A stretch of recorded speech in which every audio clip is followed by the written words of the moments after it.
Hello, everybody. Welcome. It's the evening of August 7th, and I've just been working on doing some glazing, some of the pots that I've thrown.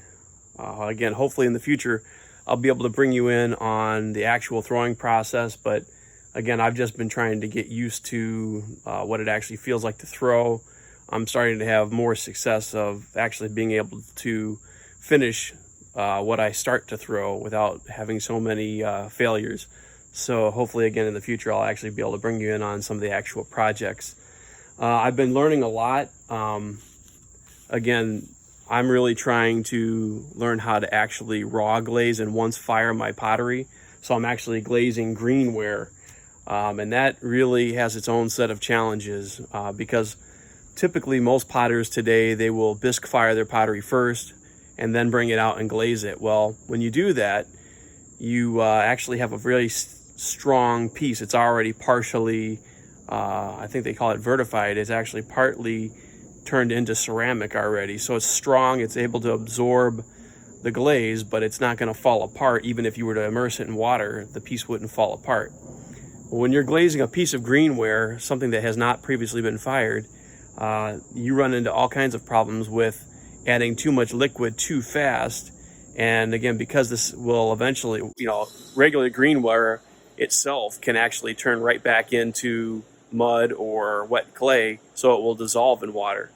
So again, you got to be very careful not to add too much water too fast, because if you do that, your pot is likely to crack or even just start to disintegrate. And I've ran into this now several times where I've gotten a little bit impatient, tried to add too much glaze at one time, and had my pots split, crack, and it's very sad. One of my first tea bowls, which is, again, it's basically like a mug without a handle, real similar, again, to like what this is right here. This would be considered a tea bowl, although a really shallow one because it's one of the first ones that I was able to do. And so I had glazed it with a very thick glaze, and again, not all glazes, I guess, are suitable to this raw glazing, this once firing that I'm doing, because these glazes are very low fired glazes and they were very thick. They were not very liquidy. So what happened was a lot of the glaze stayed inside the piece. Even once I turned it upside down, it wouldn't run out. And all that moisture getting sucked into the walls at once caused my tea bowl to actually split.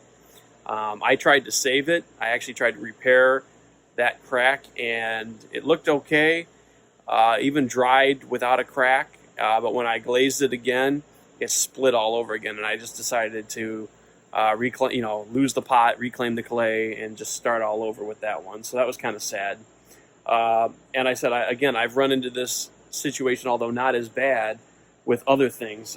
For example, this piece right here is a little pot that I am making, and I'm actually pretty proud of it. It's the first time I've thrown anything with a lid, and it looks like it's okay. But again, I tried to glaze it too many times inside, and really you can't really tell, although the bottom doesn't look all that smooth. But I've had to repair this now because, again, I added too much glaze at one time to the inside, and it sat at the bottom. I probably should have also turned my container upside down so that a pool of glaze did not sit at the bottom of it, and it ended up cracking.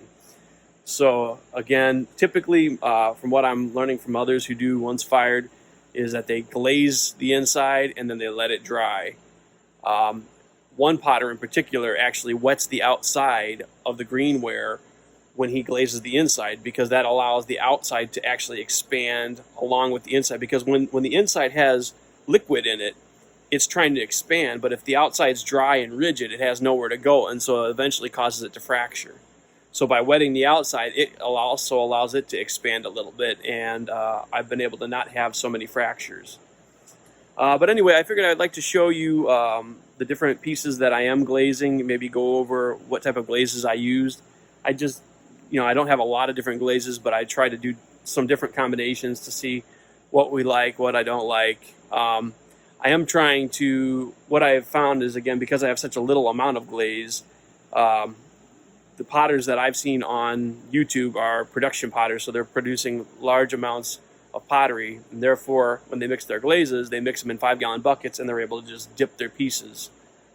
Because I'm not doing that yet, I just have little quart, I'm sorry, not even quart, they're little pint containers of glaze, and that's not enough glaze for me to actually dip the pieces in. So some of them, like if they're a cup or a bowl, I can actually pour some in, swish it around, and pour it back out. But the outside, I'm not able to really do too much of the actual dipping, which is what I would prefer to do.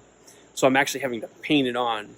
And so I'm not getting the coverage that you would get with a dip. And so consequently, several of the pieces I'm actually having to paint it on, and paint it on twice or 3 times to actually get the amount of glaze on the surface that I'm hoping will give me a more thick glaze, because a lot of the glazing that I've done early on, you can see through it to the clay body, but below it. And I'm actually interested in seeing if I can actually get a opaque glaze that looks good. So I'll show you some of the different things I've done, some of the problems that I've had.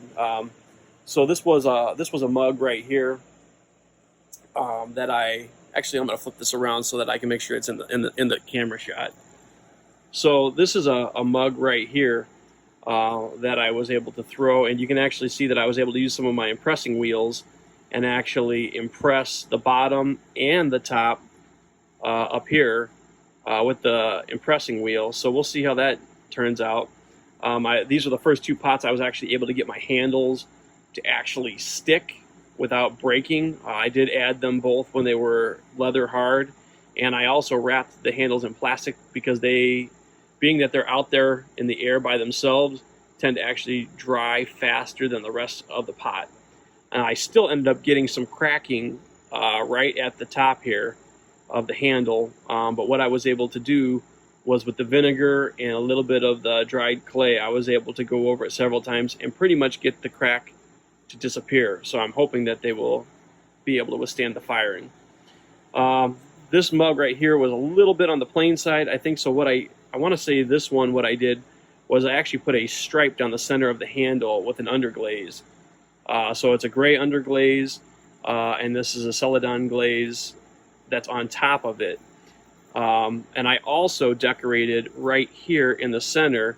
I decorated it with a motif of a dragonfly. So what I'm hoping that we'll see when this actually fires is that the celadon glaze tends to be a brown when it's right on top of the clay by itself, and then wherever I actually painted with the underglaze, the dragonfly or the stripe on the handle, I'm hoping that it actually comes out that kind of minty green. So brown and green is what I'm hoping to see. And then the inside, I just did a clear glaze. So that should actually come out, again, the terracotta color on the inside of the cup. This one right here, what I did, this is also gray underglazing. I did basically where you see the impression along the bottom there.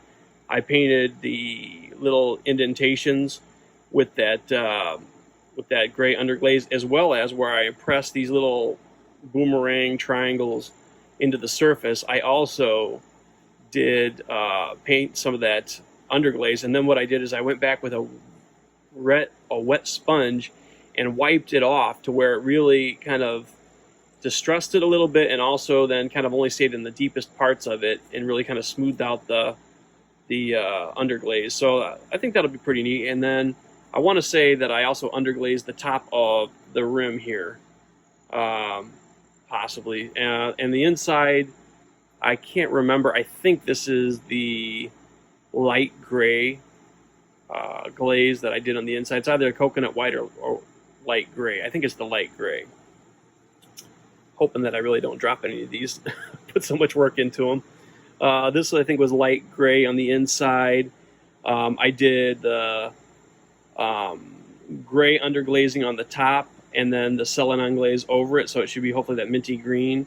And then where the green wax resist is underneath there, that is, I think it's the light gray top glaze or overglaze, or it might have been the coconut white. I think it was a light gray. And then at the bottom, on this one, you know, actually on this pot, I actually think both top and bottom were the light gray.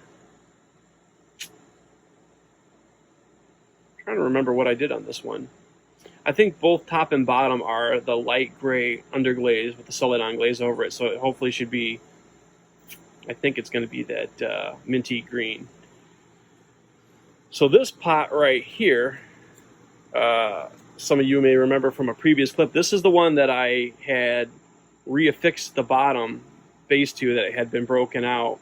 And you can see that I had just kind of a milky glaze over the outside, and that's the Celadon. See how the Celadon, when it's over a white, how it comes out much more minty green and not so brown. So that's again the purpose of these underglazes, is it really makes the translucent overglaze pop more with its color. Now you can see that it did still separate some in the firing, and really during this firing it may separate more and finally fall apart. I don't know. The inside really did look pretty cool. It did have that crackled clay in the bottom of it that dried and cracked, and then I just went over it and over it with the clear glaze, and you could see all the different cracks. Well, what I ended up doing, it cracked, but also some of the glaze then seeped down into the cracks, and so you actually, not only did you see the crack texture, but it actually literally, there was cracks in the actual glaze, so it wasn't a smooth bottom. So what I've done is, now that that is hopefully sealed off, I went ahead and I took some Celadon glaze and I rubbed it into those cracks and wiped off the excess, so that hopefully will highlight those cracks even more. But I really tried to fill it up too, to where hopefully even if it melts down in there, it won't actually break through the glassy surface of the glaze. And then I did another 2 layers of clear glaze over the top of that. So if it survives the firing, hopefully it'll look pretty cool, but we'll see. This, again, I'm really proud of. This is my first actual lidded jar that I've thrown, and I did some fluting on it, which was my first attempt at that. And basically all I did was I took the back end of my needle tool, or my trim tool, which is again a hacksaw blade, and I just used the curved part here, and I just basically carved those notches in there. And then I actually kind of put it back on the wheel and trimmed it some more to kind of even out where they actually end and start the different grooves. But so what I've done on this one too is, again, this is on the decoration on this one. Oh, let me talk about the lid real quick. So the lid, the knob and the outer rim, I've gone over with the gray underglaze. I've also, in the cracks of the flutes, I've also done the gray underglaze. Everything else has been gone over with the Celadon glaze. So what I'm again hoping is that you'll have this mostly brown jar, but you should have hopefully the minty green here, the minty green here, and hopefully be able to see the minty green in the actual recesses of the fluting. And then as a nice little surprise, the inside is just I think coconut white or the gray. And then the inside of the lid, I know it looks like a white disc now, but I've also gone ahead with a gray underglaze and I've painted the dragonfly motif. So it'll be a nice, when you look underneath it, hopefully it'll be kind of brown with the dragonfly, green dragonfly in there. And then so that the lid does not stick in there, because again, you do want to fire the lid in place on the piece so that they really form together really well as it's firing. But what I have done is I've gone around the inside of the rim with a wax resist to make sure that no glaze got on the actual inside rim there. So hopefully that'll come out nice. This T-bowl I'm actually pretty happy with as well. This basically, obviously is clear glaze on the inside, and it's got the dove gray on the outside. You can see all the speckles that, again, it'll be a kind of a bluey gray with a black flecks in it.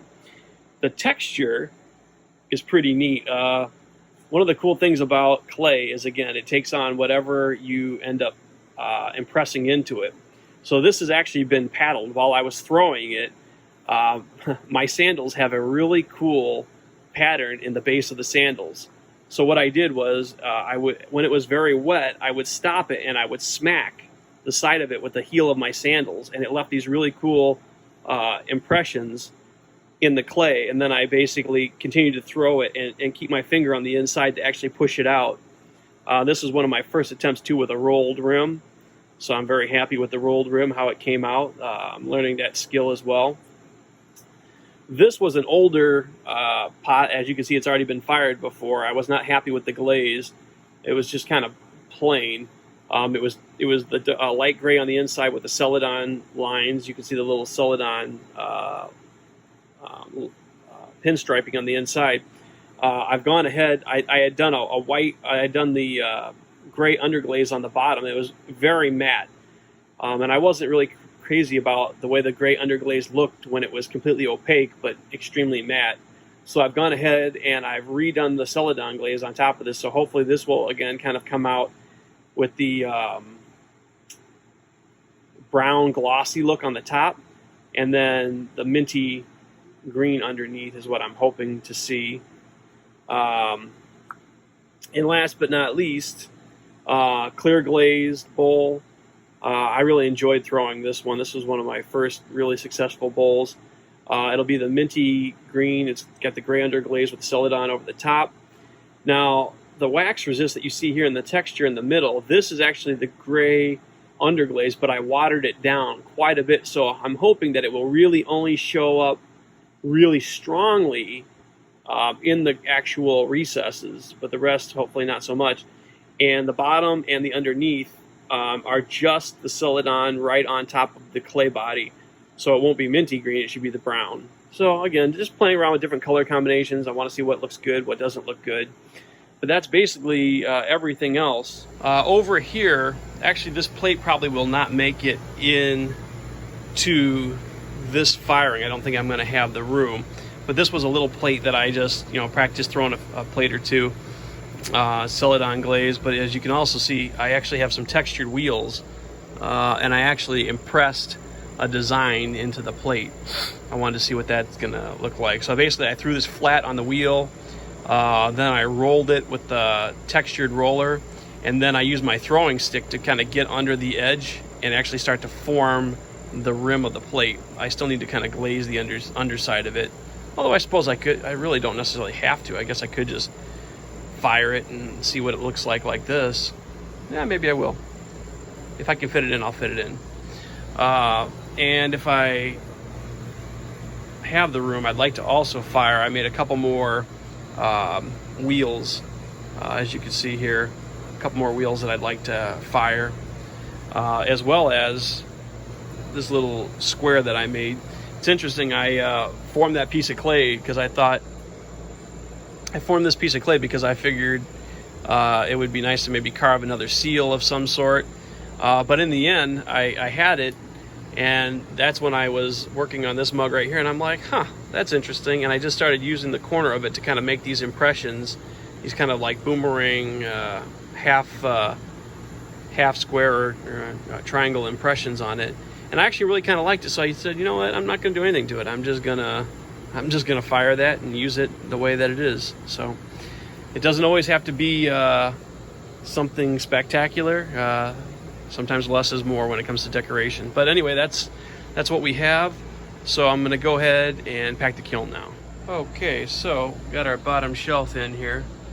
As you can see, I would have rather not put the mugs and the pot with the lid on the bottom shelf because the glaze is pretty low on them, and if it does run, it's possible it could stick to the bottom of the kiln. But in the end, I decided to go ahead and do it because the stilts really were going to allow me to have the shelf in the right spot, so that those mugs could actually be used. Because if I put the stilts down low with the bowls, there wouldn't be enough room on top of the shelf for the pots, for the mugs especially. So yeah, let me go ahead and start doing the upper shelf now. So I did run into a little bit of an issue here, and I had to make a quick little modification. Hopefully it will work out. I took off one of the rings of the kiln here so that you could see what my issue was. So when I went ahead and I put the shelf on top of the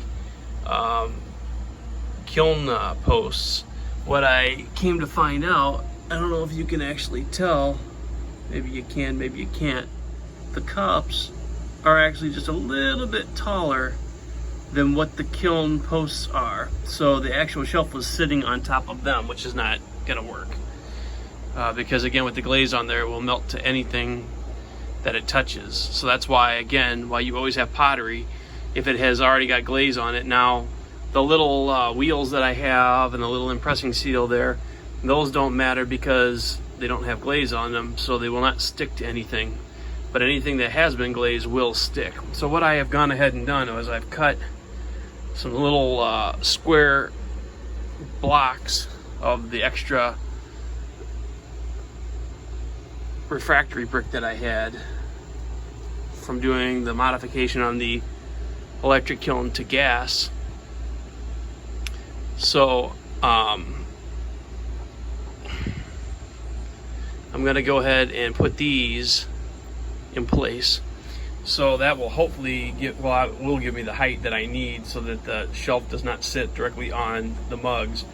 I just don't know now if I will have enough room to actually get my bowls in the top. So we'll see. If not, maybe all that'll go in there will be that plate that I showed you, that one right there, if I cannot get the bowls in there. So we'll see. But that's what I'll go ahead and do now. I'll go ahead and put the kiln back together, put the shelf on there, and see how much room I have. Okay, so this was quite the tight squeeze. So it turns out that by using the pieces of brick, it put the shelf up way too tall, and I was not able to get the pots in. So what I ended up doing was I had the like 1-inch kiln posts that were there that were too short. I actually turned them on their side because I think they're 1.5 inches. They're 1.5 inches wide, so it actually gave me 1.5 inches. And that actually gave me enough to make it to where that shelf is not resting on the mugs. I cut this one very close when it comes to these pots right here, and I'll show you what I mean.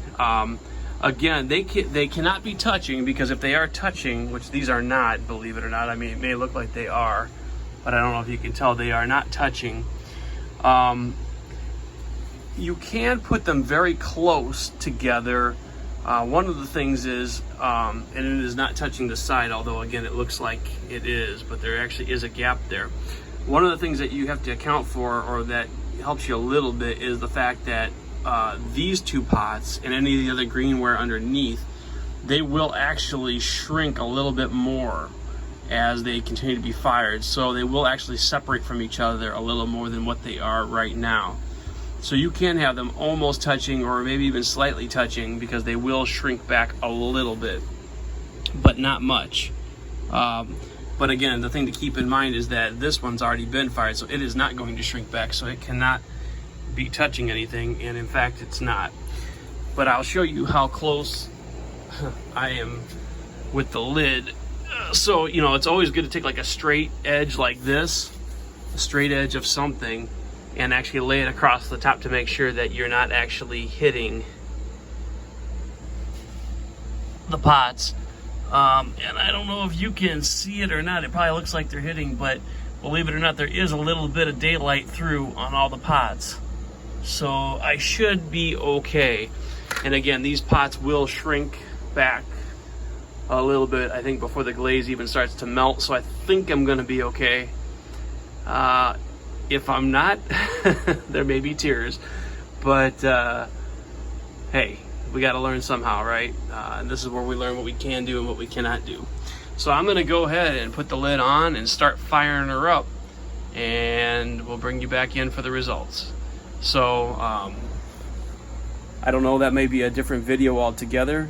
This one's been long enough, I think, but hopefully I'll bring you back in for the results. So until I see you next time, don't be afraid to get your hands dirty. I'll see you later.